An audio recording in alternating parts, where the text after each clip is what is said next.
Okay, hello. I am joined in back in the studio with DJ Melody Kane and Sophie Aishi, who I think I've pronounced that incorrectly. Sorry, so you'll have to correct me. And also, very excitingly, Melody is streaming this live Yes. on her Instagram as well. So I'm like, I'm just sneaking behind you. Setting up now. So yeah, look at all of this tech. Oh, Yes. you're now live. I am live, but let me actually tell people what we're doing, which Amazing. So Melody is just going to start out out. of the live. And this is super exciting because you have a few more followers than me, I would say, just one or two. So brilliant that we're getting even further awareness of this. Hey, oh, brilliant, brilliant, brilliant. Oh, yeah. Wonderful. I've forgotten how to write in the. Oh, I just write a comment and then pin it. This is how you know I haven't been on. I had a 3-year break from social media because I've completely forgotten how to. Yeah. Well, and I'm such a grandma on it, I definitely won't be able to tell you. Okay, so I'm going to go and hop around the other side, and I am so excited actually because look what the ladies have got. I didn't even say, but in my head, I was like, I'm going to really do the Diet Coke. Oh, and sorry for any ex-Pepsi Coke people that are listening, but Blame me. And Diet Coke. Okay, so right, let me put that volume up. So I'll just let Yeah, sorry. no, don't being prepared and doing this. Right, and I'm just going to just want to make sure we fully see both of you. Oh, there we go. That's You see, it's in my hair. Is that Sometimes okay my from hair there takes as up the well? whole. Yeah. I love it. Yeah, It's awesome. it takes up the whole screen. Okay, we're gonna put it down. Make yourself big in the mirror. Okay, so amazing. We are live on Instagram. We are on a Zoom live link, which is streamed to YouTube. We are in a room in Patch. It's all. Yes, you can tell now. I've been out for a while, I think. Okay, so I am super excited to have you guys here. So before sort of get into the questions, I just wanted to share. So we've got Melody and Sophie, and so Sophie and I met when our children were at nursery together some years ago, and then different our kids went to different schools, didn't they? And then we reconnected recently through Founder Mums, and Tracy, who I mentioned earlier, will be joining us. And then when I was talking to Sophie about doing this, she was like, oh, I want to be a part of it, but oh my goodness, I also know someone who, is real advocate of, in all things mental health and the importance of our own mental awareness that you'd worked with during your time at a previous employer. So, and that is the wonder that is Melody. And I don't want to go too much into your background, Melody, because I know that's sort of part of what you're going to share. But I guess for me, this is a really special session because they're not sharing their sort of expertise from a career point of view. We're really talking sort of personal, experiences. So I wanted to say a big thank you in advance for vulnerability. And I did also want to say for anyone listening live or to the recording afterwards that this will contain sensitive topic matter that some listeners may find distressing. So just wanted to be open with that. And also Melody and Sophie, if at any time if you wanted to pause or there's a particular question you'd rather not answer, then of course we will be led by you.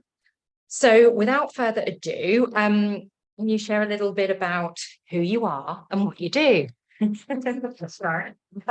So firstly, thank you so much for having me here. Like, I really, really appreciate it. And just the cause that is mine is something that is super close to my heart. So I'm really appreciative to be here. And I'm sorry that I didn't get the Christmas jumper memo. I did get a jumper memo, but I just ignored it. So I have to point that out. Transparency. Yeah, no, me too as well. I ignored it because I am the Grinch, unfortunately. But Yeah, so I am Melody Kane. I'm a international DJ, specializing in wellness, fitness, and I've been a DJ, full-time DJ for around 20 years. And there's sort of many versions and aspects of me that have evolved. The most recent sort of version of me kind of came to a standstill around 3 years ago, and that version of me was extremely fit, DJing a lot, traveling the world, and very focused on health and well-being. And then, as we're going to talk about, some things happen, sort of stop. So I have kind of just been out the picture for 3 years. I came off social media, just disappeared, left the country, moved to Kenya. Didn't tell anybody apart from some the people that were sort of closest to me. So I'm back. I've just sort of hopped back and it's like, oh, I should probably explain myself where I've been. How many people care? It's like, who are you? Yeah, not at all. And well, privileged to have you as part of your, coming back through this. Sophie. Hi, I'm Sophie. I'm a 44-year-old, I guess the now version of me is small business owner. I have over 2 decades of experience in the fashion industry, retail, wholesale. It's actually how I met Melody. She was DJing at like Regent Street Global opening. And actually, the past 5 years of my life, I love you just said that this version of yourself, because I've been an expat since I was 5. I've moved to several different countries, and I think the last 5 years, last time I saw Melody, I think I was pregnant. Yes. Yes. So my daughter's now 5.5. So and I got a message from her maybe 2 months ago, a month ago, just saying, "Hey, I'm back." Oh my gosh. And we reconnected. And I guess back to me. My 5-year-old daughter is perfectly imperfect. Aren't we all? Married to a Yorkshireman, got a great dog. And what I'm doing right now is just having a small business that's called Joy Connection London. And there is event production in that. There's pop-ups, and I'm supporting a new fashion line, bags and stuff called Yo Darlings. But for me, it's all in the name. I really, really get a lot of joy out of connecting people, which you found out when we were talking. And I said, "Oh, I need to get to reality." That really is what brings me joy and kind of fills my cup, if you will. So that's who I am. Amazing. Thank you both so much. And yes, I think the name for your business is spot on, because I think, yes, you like to have a party and you like to do events and you like to connect people. So awesome. So when we first spoke about this session, you shared that you'd like the main message to land is about the importance of dealing with our own mental health. So can you briefly share what's behind this?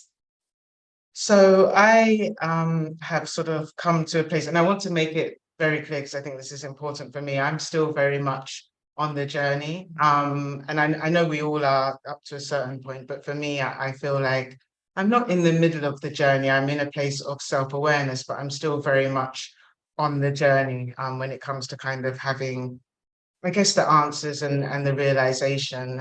But for me, as somebody that was diagnosed with CTPSD, which is complex post-traumatic stress disorder, or can also be known as childhood post-traumatic stress disorder, and experiencing losing my parents and my best friend in a very, very short space of time, which is why I just sort of shut down and left. Just navigating grief, navigating neurological issues whilst trying to sort of be successful in a creative role. I think for us creatives, I'm not necessarily saying it's more complicated for us, but I think there's a certain amount of when you have a schedule, I guess a 9 to 5 schedule or that sort of lifestyle, I think there's a certain amount of sort of safety in that, where, you can feel that things are laid out for you. So you're able to follow that path, so to speak. I think when you're a creative, there's a lot of chaos in that.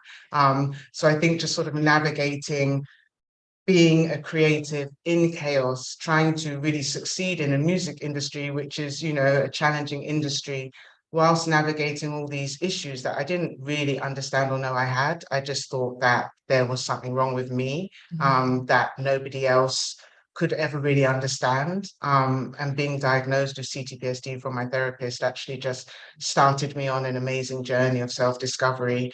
And then unfortunately, sort of in the middle of that journey, that's when my mother and my father and my best friend passed away. So it really sort of took that journey that I was on and just made it go left. So I think I just want to talk about those, those experiences and what it's like specifically for creative people. Yeah, thank you. No, thank you so much for sharing that. And I think it's really important, like you calling out, as you say, it's not you being like, well, when I felt like this was what happened, and this is journey. You're still very much in it. So thank you.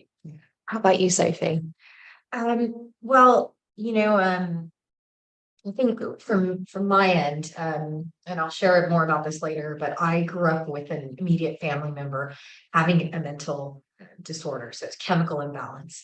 And I've grown up from as early as I can remember being very aware of that and how my family navigated that internally, how we dealt with it, but also externally with friends and family and living far away from family as well.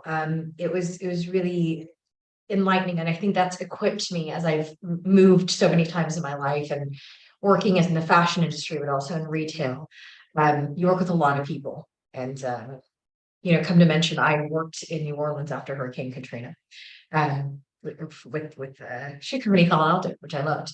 But I think those kind of experiences, I think it helped me navigate. And I don't by any means think I've always navigated properly. I've definitely made mistakes, but I've always been very aware, I think, of how people are feeling around me and how things could impact.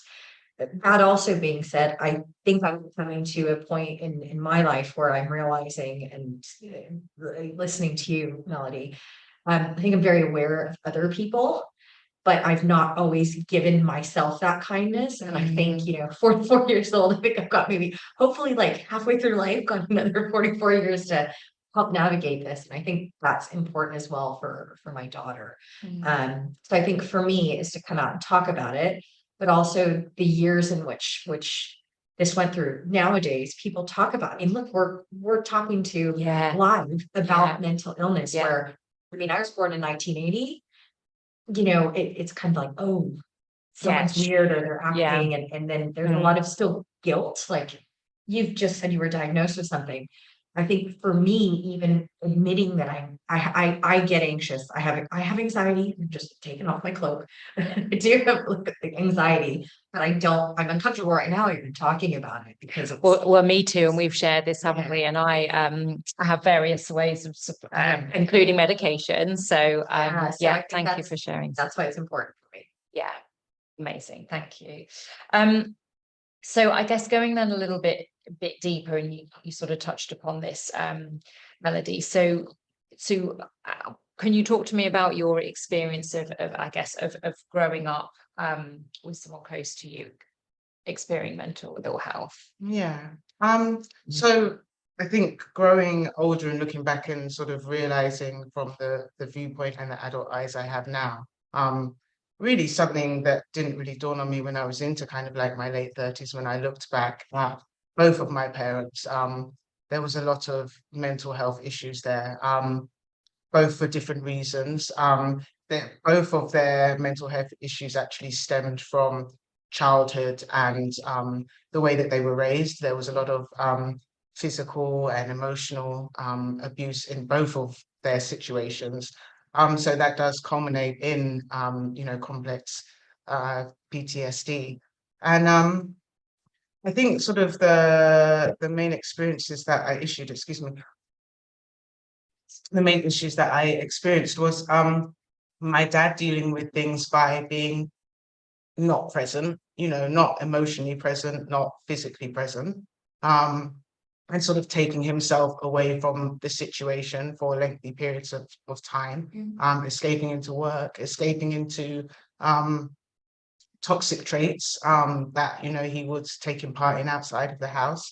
And my mum being the one that was at home that was very angry, very upset, very traumatized. As I look back, I realized obviously that she suffered with bipolar and a lot of other mental health issues as well.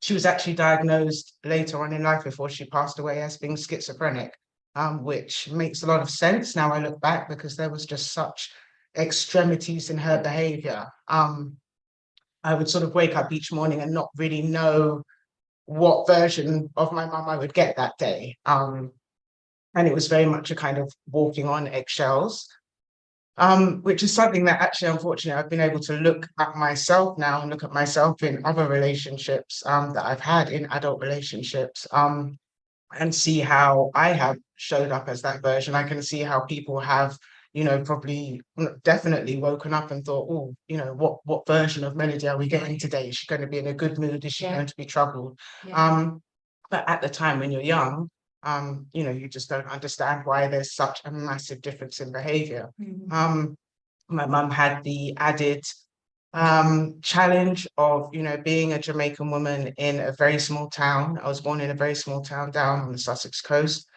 So, I experienced her receiving a lot of racism in the 80s, a lot of issues, which really affected her, really affected her. And obviously my father wasn't around to defend her, stand up for her, or any of these things. So I think just the main thing for me is that understanding as I've got older and looked back, I've really held that pain and resentment for a long time. We're very much, why weren't you better parents?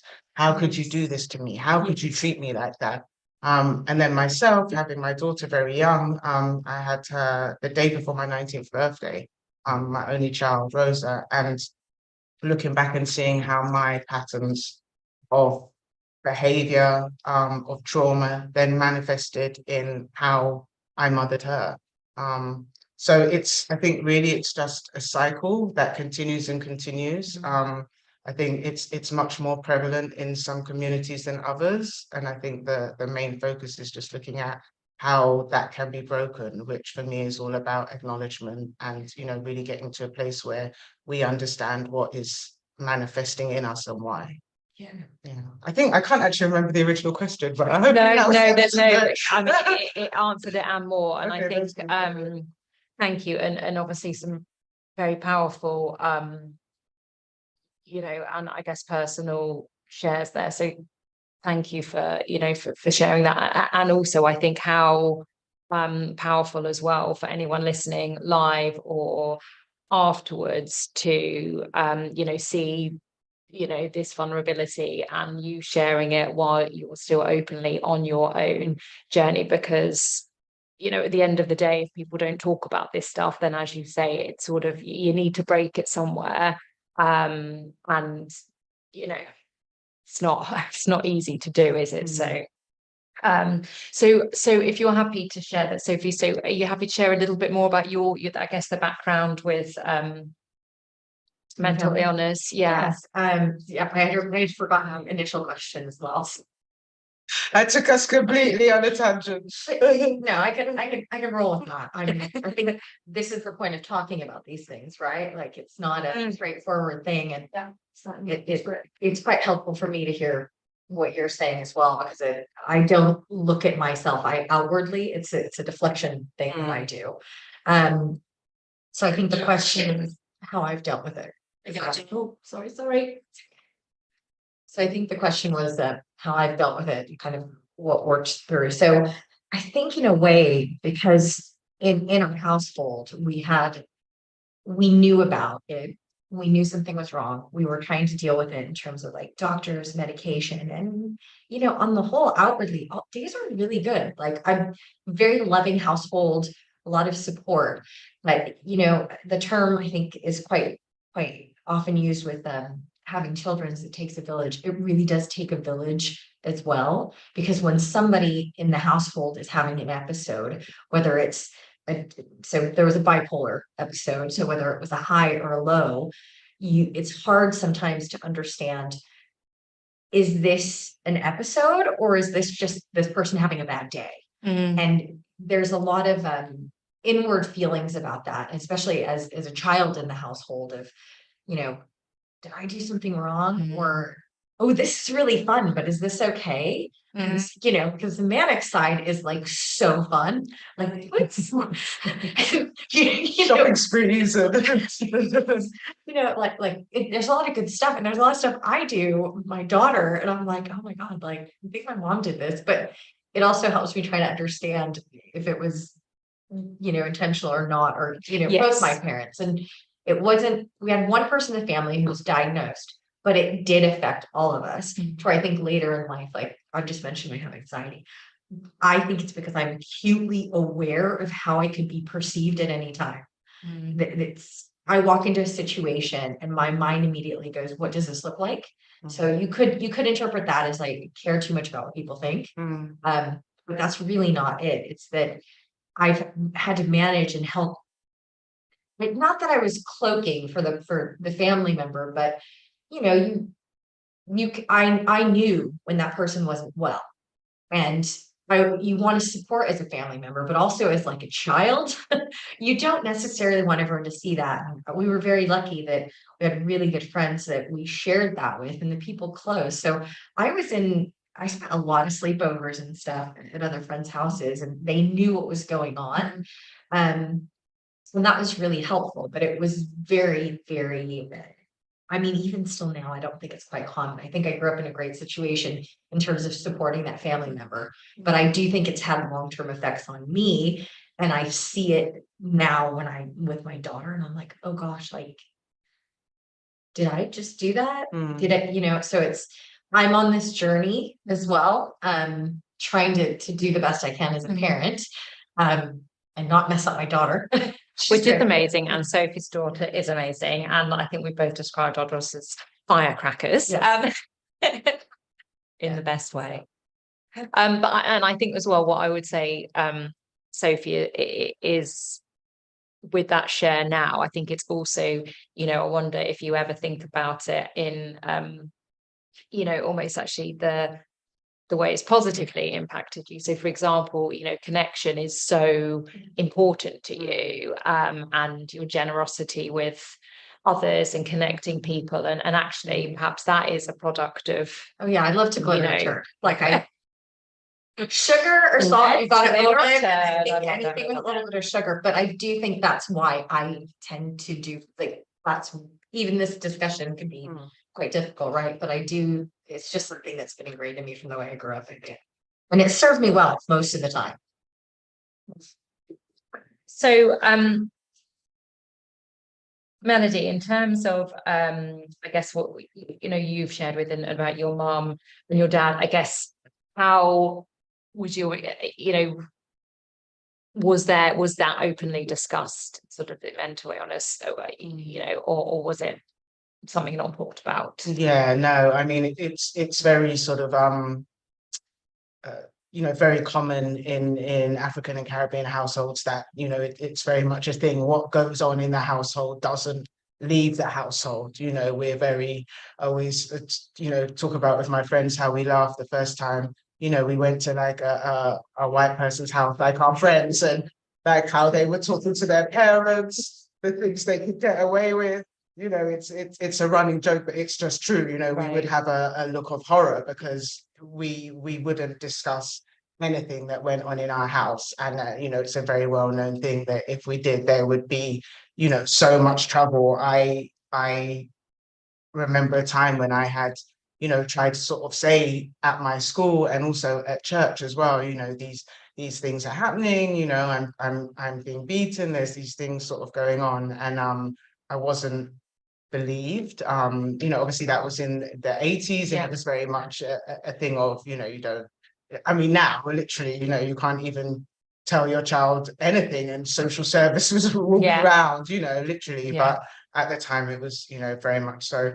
I was in a situation where I tried to sort of speak out, and I wasn't believed, and that then has created a core wound in me where I feel very strongly about justice. If I see things where there's any form of injustice, it's very triggering for me. If I express myself to somebody, or, you know, something's happening and I'm not believed or it's downplayed, that's super triggering for me as well.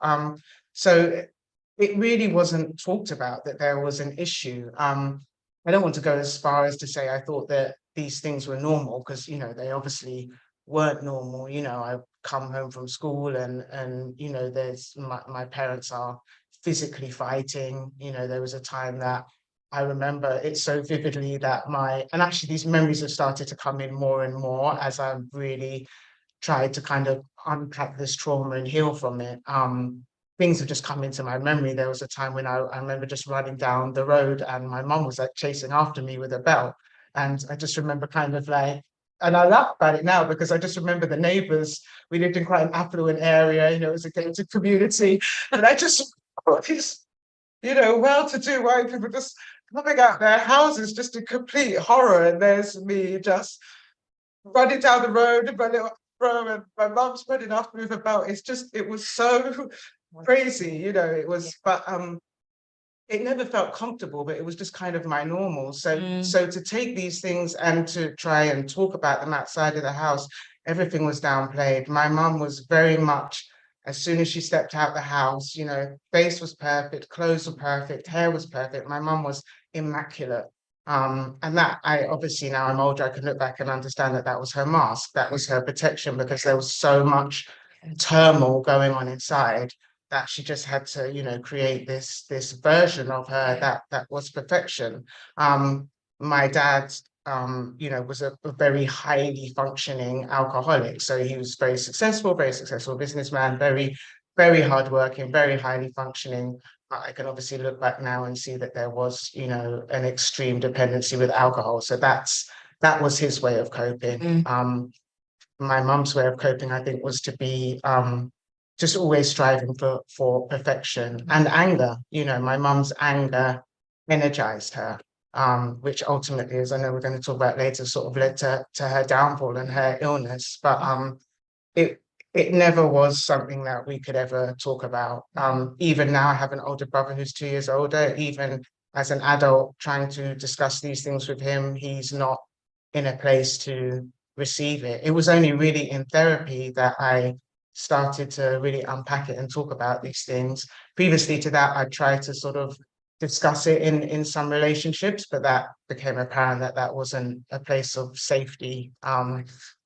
When I was younger, when I didn't really understand the implications of the fact that I was still attracting certain energies because I hadn't done my healing. And so those energies will take that vulnerability and then use it as a weapon against you. I didn't understand all of that. So I think it's been like a really late thing for me to actually really process and understand.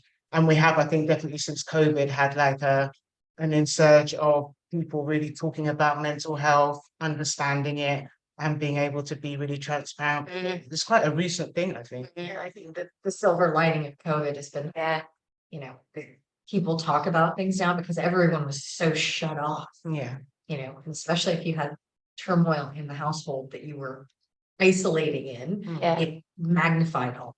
Yes. Yes. And I think we had to talk about our mental health, didn't we, in COVID, because I think, there was, as you say, the silver lining.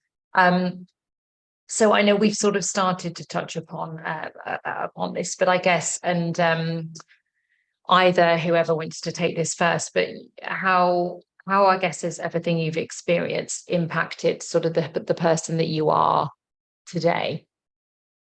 Okay, I'll go. I think overall it's been really positive. I think that, you know, there's a lot more in the 44 years of life. You know, my uncle passed away of AIDS when he was quite young, like 34, affected my family. We've been far away from family. You know, and there's a lot of things that happen in life, right? But I do think that mindset is really important, and I never recognized it as that. And I think it would have been very easy for me to, and I think I really did it in my teenage years and when I was younger, and even in university when I was out of the household, to be very angry about that. Like outwardly, I'm like this, but I realized that I hide stuff. Like if I'm not okay, I mask it until it's like explosive, which is not a great personality trait, but it's something I'm working on.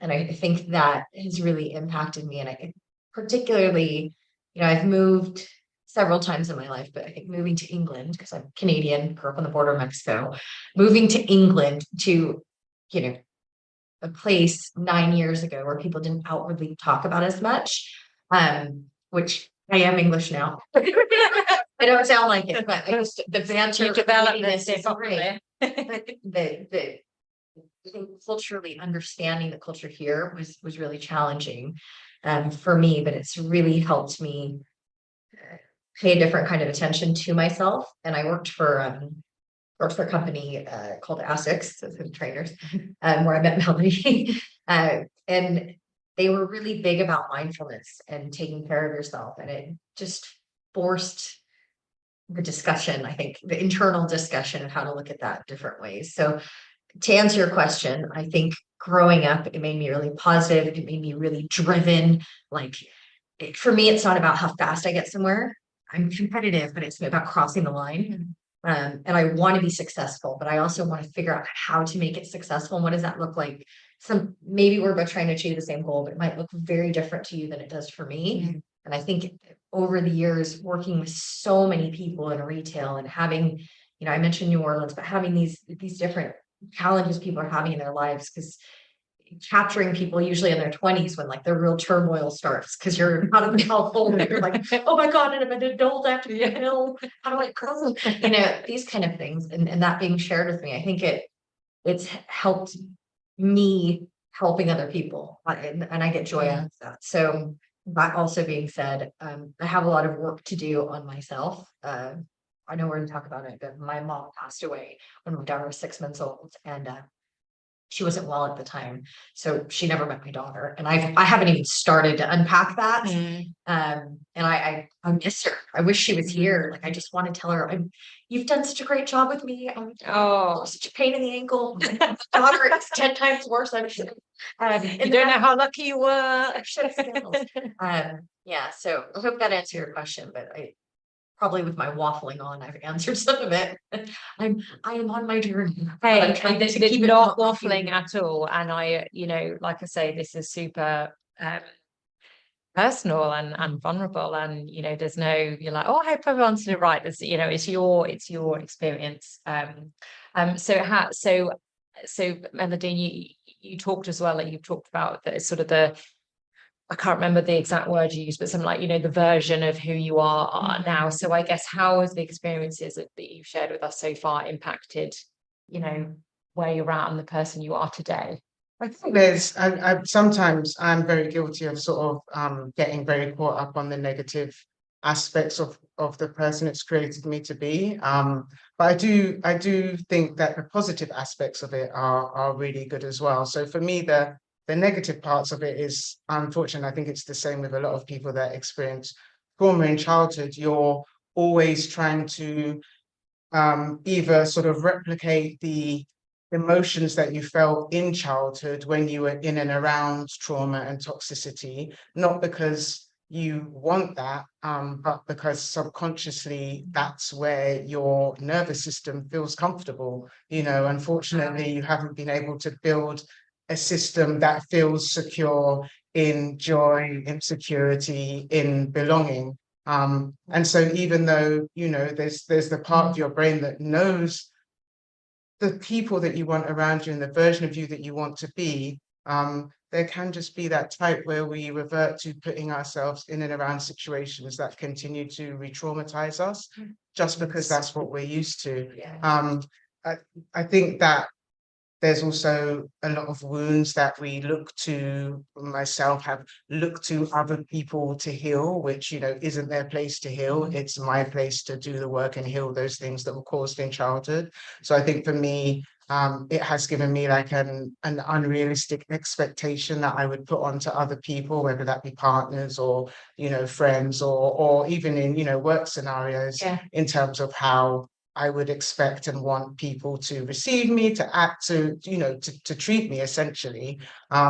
So there is that part of it where really the unhealed issues they do kind of spill out in lots of different ways. But there's really positive things for me. It has made me very focused, very determined. There is that mentality that I had where it's very much just kind of me on my own and I've got to get this done. So, you know, that really helped me when I first started DJing to be very focused. I was so used to chaos and I was so used to sort of hearing no, and I was so used to, you know, being denied at many points in my childhood some of my basic needs, that when I got sort of no's from knocking on certain doors when I was trying to break into the industry, they didn't actually affect me. I just sort of brushed it off. And what's really interesting is because I didn't really, well, I didn't know or understand or realize at the time that I had CTPSD and that I had this trauma, they didn't affect me. As soon as I kind of found out that I have this, you know, this trauma that has been unhealed and has just been sort of living its life alongside me, that's when I suddenly became so self-aware. I always laugh and say now, if I had a baby now, I literally would just freak out and don't know how I'd cope.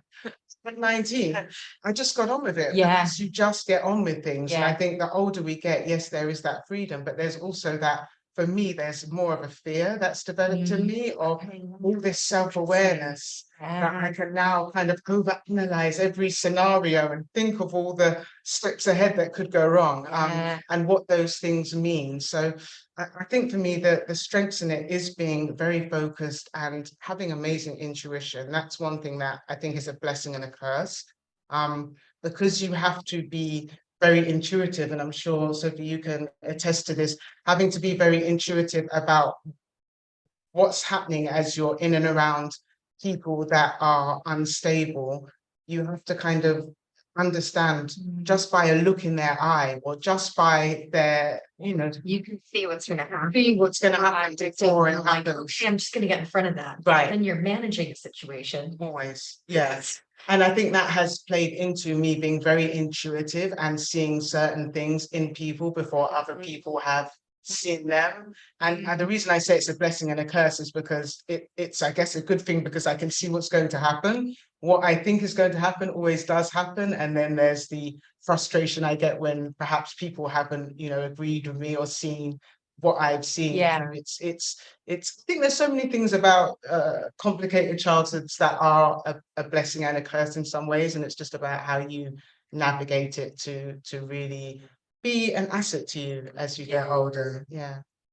How wonderful to think of it in that way, because I think just as you're sharing it, I imagine it must almost as well be sort of this almost like hyper like awareness, which is in itself quite stressful. It's exhausting. It's hard, very mentally, you know. The mental load is I mean, I can't even imagine. But I think almost like you say, taking that viewpoint of actually we're looking at almost like the positive sides of that, and as you say, in the intuition, I would imagine you're very empathetic and compassionate, because you maybe sense or feel or see things in people that maybe other people don't, because they don't have, you know, that deep rooted. I think that was a confusing thing for me for a long time, because I'm very empathetic and you know, would feel very strongly about things and feel the hurt through things, but then I could see, and you know, can still see how there's some aspects of my personality that could be, you know, defined as narcissistic traits when it comes to, you know, perhaps what is perceived to be like a selfishness and a detachment, and just a very sort of tunnel vision way of looking at things, which is, I think, what's always been very confusing for me, because I think people in my life, they'll see me one of two ways. You know, I've had friendships or relationships or whatever where people have very much just seen that one version of me, I guess that selfish version, and have assessed me as being this one thing. And then there's people that, you know, see the other side of me and see me as a very empathetic person. And I think just understanding that I am all those things and trying to navigate that in a healthy way can be quite complicated, because I know with trauma we disassociate, and I disassociate a lot, and I think that can be very it can be misconstrued. For instance, if I'm, you know, if I've made a plan to go out or meet my friends or something and something's happened, I will something's triggered me, I'll get completely disassociated, and I just physically won't be able to honor that commitment at that time. But if it's a work commitment, I will always honor it. And that's what's, I think, confusing for me and other people. It's just, if I can take a moment to heal myself when I am disassociated, I will choose that over honoring, you know, a commitment that isn't set in stone, if that makes sense. And I think that that's comes great. quite selfish. Yeah, I mean, you know. Working context. Yeah. Perfect. Yeah. Well, but and I guess as well, it probably ties back in as well to what you talked about in terms of you being, you know, very focused, very driven, very independent. So it's, and again, that sort of work ethic, you know, piece in you. Okay, so so we're, my goodness, 118. So Sophie, and I know you said we were going to come back to it. So you mentioned obviously the timing of your mum's passing, and your daughter was only, you know, 6 months. So would you like to share a little bit about that? Yeah, and that would be actually quite healthy for me. So thank you. Let's go for it. I think because she is in another country, it's easy sometimes, like mentally, just it's no different any other day, right? The thing that stopped for me was my mother used to call and leave voicemails, and I deleted her voicemail right before she passed away, the last one, and it's still like something I'm like triggered inside with. So my mother passed away 2 days before her birthday, so like end of October, and 5 years ago.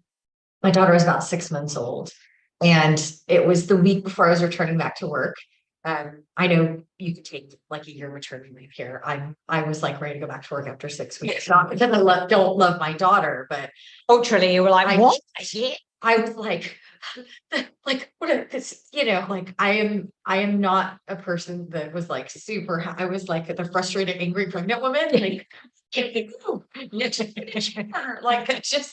was not a great time for me, but it was as well. So having my daughter and working through that, and I think being at the space in my life where I really would have really liked her to be around, and losing her so suddenly, it was really difficult. And my father was actually visiting at the time, so I got this phone call. We were in central London having a dim sum, I think. I can't. Anyways, I got this phone call. My uncle was FaceTiming me over and over, and it was about 2 o'clock here. So I was like, something's wrong. And I saw my dad was talking to my husband. I saw his eyes dart over, and I was like, I immediately I went into managing the situation. And I think that probably is what's gotten me also like not, I just don't think I've processed, because I stepped out. I literally FaceTimed my mom, who was no longer there, and was able to say goodbye, which was really, really good for me. But then I went back and told my dad, and that was awful. And you know, you talked about how you process, or I think you said deflecting. I've always referred to it as an emotional switch for me. It's like a flashlight switch, and there's a point where you do things, I think, when you're younger and as you get older, that it's protecting yourself initially, then it doesn't serve you well after a certain time. That emotional switch serves me very well in a lot of situations. In that moment, it didn't serve me well. And I think I still try to like turn on that switch, if that makes sense. But it's hard it's difficult to go into, because then it's like opening Pandora's box. Yeah. It's not just, oh, my mom passed away. There's so much more in there of like what I would have wanted, and what I would have liked her to see with my daughter. I see her and my daughter all the time. There's a screen up here that you guys can't see, and it looks like my mom's there, because literally I'm like, oh my God, there's my mom. And I'm like, wait, that's me. I'm 44. But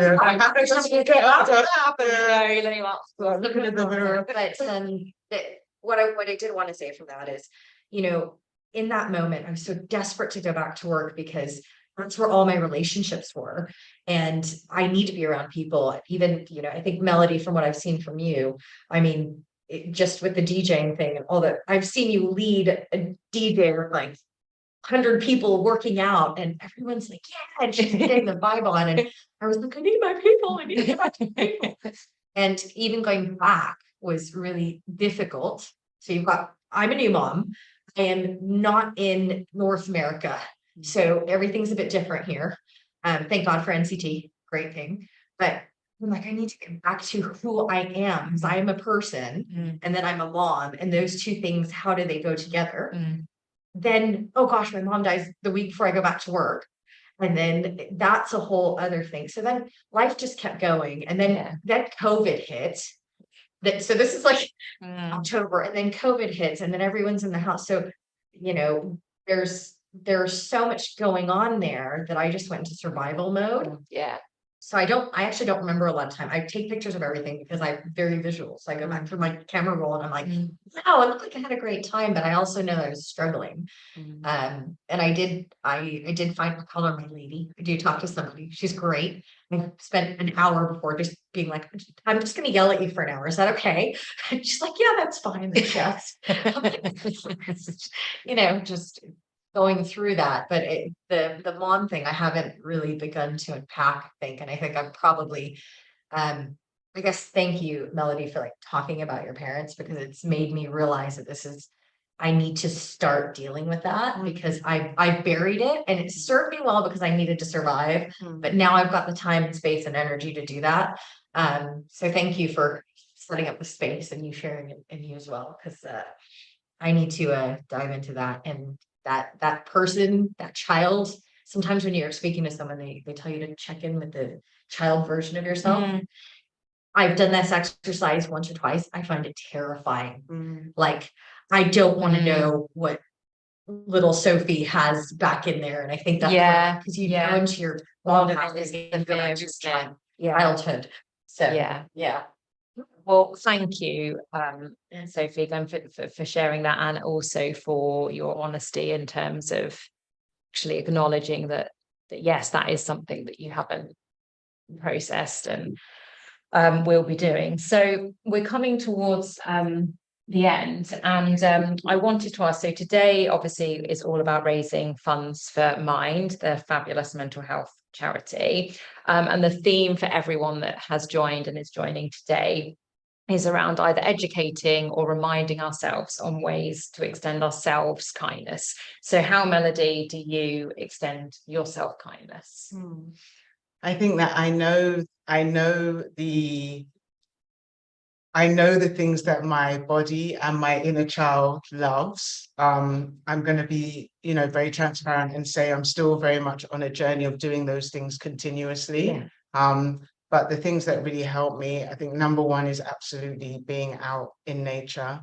I really, when I'm struggling, I really actually struggle to leave the house. And then I can, find myself in a situation where it's been days, weeks where I haven't actually, gone outside. And now with this weather like this, it's much easier to find ourselves I'm really solar powered. So for me, just going outside, being in nature, it's something that just heals me. I find a lot of really affirming, healing energy being around trees, being in the forest. I'm lucky that I live near Epping Forest, and so just being in that environment is very healing for me. Eating healthily is something that my body really appreciates, and it's something that is probably my biggest struggle at the moment. It was something that I had a handle on before losing my parents and my best friend, and I was very, healthy, physically very fit. And then when that happened, to process the grief, I turned to old patterns of behavior, which was emotional eating, which happened when I was younger. So for me, eating healthily, my body and my inner child really, really appreciates that. Connection is really good for me, just being around people that make me laugh, that, their energy reflects mine. There's a shared joy in spending time together, and exercising is always really, really positive for me. And I think even, situations like this is really healing for me. It is a process. I do have a vulnerability hangover after I have these, talks and these situations. This is actually only the second one that I've had. I had an amazing talk last week And it was the first time I've been, really, really, really vulnerable. So I noticed that actually there was a real like vulnerability hangover, and it made me think about your question. Okay, what do I need in this time to be kind to myself? I do always just tend to go back to those cliche things of everybody sort of says them, but they are true. Being in nature, being in the sun. Have a toxic trait of watching a lot of true crime, and I feel like all of us trauma babies are just all about the true crime. And I tell myself, it's because I like to prepare as a woman for things that could happen. But I have no business watching the amount that I do. And I can recognize that those small things that don't seem like a big deal, they can actually negatively impact me. So I think being healthy, listening to Louise Hay in the mornings, listening to affirmations, connecting with God, praying, meditating, listening to gospel music, it really uplifts me, really just gives me a positive environment. So yeah, that's amazing.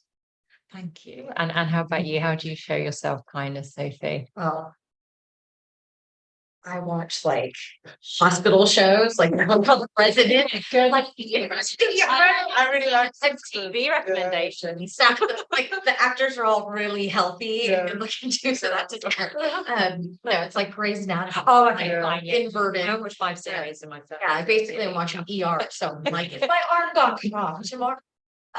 If the doctors look like that, you're like, I'll cut it off. It is the 2020s version of like the awful gossip magazine I used to pick up in the airport when I was like basically living on planes and like traveling all the time for work. So that's how my head decompresses. So I guess that would be one of them.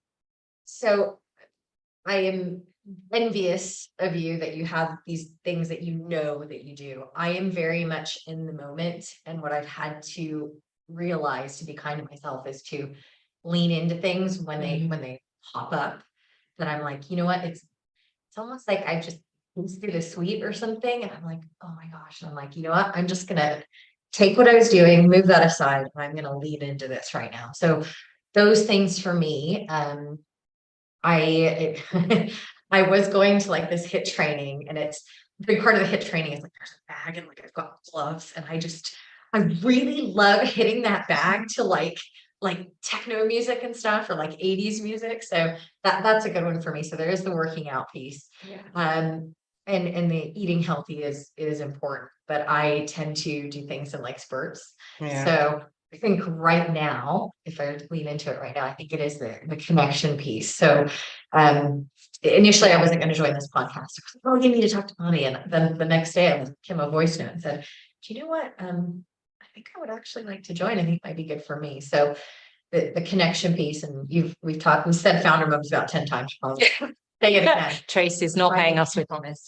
She's not. But it's not being alone in something. So starting a small business with other women that also have children, and that support network. But I show up at 9:30 on a Monday, like even if I'm doing other things after, like it gives me that space. Yeah, so I think it's grounding, isn't it? Right. I'm super conscious that we are at time actually a minute over, but I want to ask this question because I know it will be really important to you both. So if there's anyone listening live or on the recording that may be in a position in which either themselves or someone close to them is struggling with their mental health, what advice would you share with them? I think for me, that for the longest time, and I still definitely struggle with it to this day, is feeling like this is a me thing. It's a very isolating feeling when you're struggling in whatever capacity. And we all in our lives, or I hope we all do, have at least one person that feels safe, that is a safe space that can hold us and our feelings and our emotions, whether that's a friend, a partner, a family member, even your pastor. I definitely would say to speak to somebody. It's very much an issue in my community where we have been a lot more hesitant about speaking out, and that is something that is so much better now than it was. I would just say, don't be embarrassed. I know and understand like how embarrassing it can be, especially when you are feeling extreme thoughts. Obviously, we're here because 1 in 15 people will attempt suicide. And, I think that we don't talk enough about kind of suicide, adulation and what that means. And I think to try and explain that to the outside world feels really scary. It's not that I necessarily don't want to be here anymore. It's that my mind is forcing me into a place where I can't function as this version of me in this place anymore. So can you help me navigate that? So I would definitely just say really try and reach out to a safe person. There are resources out there. So please just don't suffer alone, because mental health, it's very isolating. Yeah. It's very, very isolating. Yeah. So Yeah, and obviously it goes without saying there's Mind are 24/7, and other Samaritans, or that there are a number of places that people can go anytime, day or night, if they don't have anyone they feel they can speak to. Okay, any final words, Sophie, from you on that? Just from my end, you have an internal voice. Listen to it. You know when you're not okay. You start to feel it and it's scary, and you may try to ignore it, but you know when you're not okay. Raise your hand up in whatever way you feel comfortable with. That could be calling a line or talking to a friend, or quite frankly, sometimes people that you don't even know. It's actually easier. And if you ask for help and that does not work, do it again. Everybody, I guarantee you, if you talk to 3 people they will all have been impacted one way or another. Of someone who has tried to commit suicide, has committed suicide, or knows someone close to them have. It is just listen to your internal voice. Also, if you are really worried about somebody and you try to approach them and they shut it down, I'm not saying go be aggressive with it, but find another way to try to get that person help in a way they're comfortable with. Just don't give up on people, because that, you have the internal voice. So listen to your internal voice. Thank you so much. Now we are over time, so I'm going to need to bid you farewell. Okay. Go away. But no, thank you from the bottom of my heart. And in terms of sort of socials and things like that, I will share with everyone after today and tomorrow, whatever, everyone that has joined. But obviously, so DJ Melody Kane on Instagram. Which Instagram connection is best for you? Joy Connection London. Joy Connection London. And yes, I will share how you can sort of learn more about what these wonderful ladies are doing. So thank you so much. Thank you. Thank you. Stood there for hours. Right, and now I'm going to do the real